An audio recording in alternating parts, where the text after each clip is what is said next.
What's up, guys, and welcome back to Wake Up Entertainment.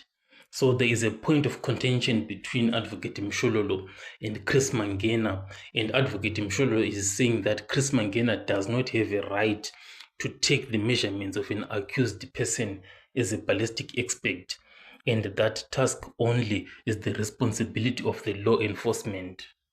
However, Chris Mangena is disagreeing and saying that I have the right to do that, I can actually do that. Is it a duty of the specialist or it's a duty of any member of the South African Police Service to go and take measurements from the suspects? My lord, it depends on what examination or investigations you are doing. If you only need the height of the person or anything, any member from the LCRC who can take measurements can do that. In cases where it's ballistic related, you need an analyst or specialist to do the measurements. Can you unpack it for me? How is it ballistically related, taking the measurements from the accused person? My lord, in instances where we have bullet trajectory, want to determine the height of a person, can the person of this height be able to shoot in this position? Then we need to have the measurements of the persons. Colonel, I also put it to you with the due respect that taking measurements from the accused persons is solely the duty of any general member of the SAPS, and you were not supposed to go and conduct that part of the investigation.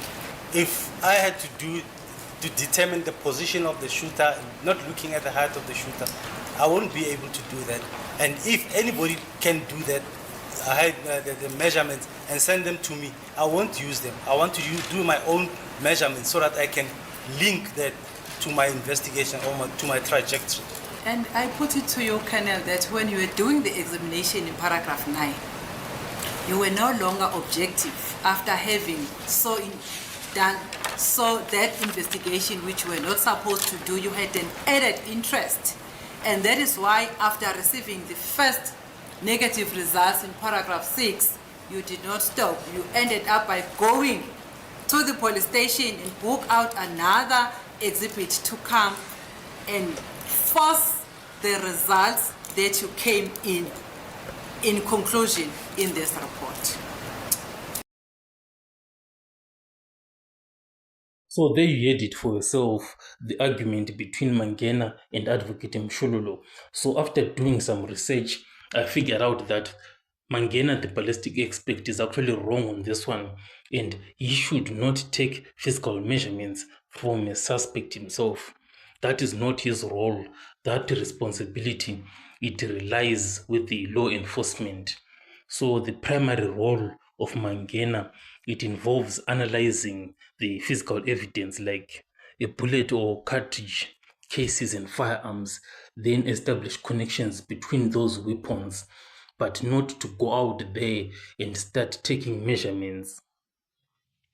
So in summary, a ballistic expert focuses on analyzing physical evidence, whilst the collection of physical measurements from suspects is conducted by police officers. So Mangena definitely overstepped from his professional duties, and that is why the defense is raising this issue. So all of this, what does it tell us? It tells us that Mangena sort of overstepped. And another question that Advocate Mshololo should have asked Chris Mangena is that, have you ever taken measurements of any other suspect out there? And if the answer to that question had been no, then definitely it would have been clear that Mangena sort of had like a personal interest in this case, because he himself, he does not usually do this thing of taking measurements, but on this one he went out of his way and started taking measurements. It's like he had an outcome that he was seeking to get. So here now there are grounds for Mangena's evidence to be rejected because his actions would be argued that they were improper and they violated legal requirements. And his actions might have affected the overall integrity of the case. And another issue that the defense can also argue is that the collection of those measurements were actually not done in accordance with the standard police procedures. But obviously, there's an issue before the rejection of this evidence, and it is that the court may actually weigh whether this defense itself is valid, even though it was gathered improperly. So it's actually crazy that the court may actually go forward and use the evidence, even though Mangena overstepped his professional role. So by using this improperly gathered evidence, the court would actually like assess the fairness of the trial in such that it does not violate the rights of the accused. They'll be looking at the way that the accused was actually approached whilst he was in detention. Then he was asked to be measured. So if his rights were actually violated whilst gathering that evidence, then it would be rejected. So at the same time, there's also another thing that is interesting, and it is that within the South African law, the accused person actually has a right to challenge the admissibility of evidence, and that also includes improperly gathered evidence if it like infringes on their constitutional rights. And that way it can be done is that this accused person will present a statement via the accused, whereby they will be arguing that their rights were actually violated. So what can be done is that the evidence can actually be taken to a trial within a trial to determine whether it should be admitted or not. But we all know the trial within a trial, so it takes a lot of time and nobody wants to go there. But what can also be done is that the prosecution can actually also cross-examine the accused, and the judge would decide if the evidence is admissible or not. So another solution to all of this is that the accused person, Mthobisi Mncube, can actually be measured afresh, and the forensic test will be done start afresh, even though it's going to like delay the trial. It can actually be done that he can be measured, then they do the forensic tests.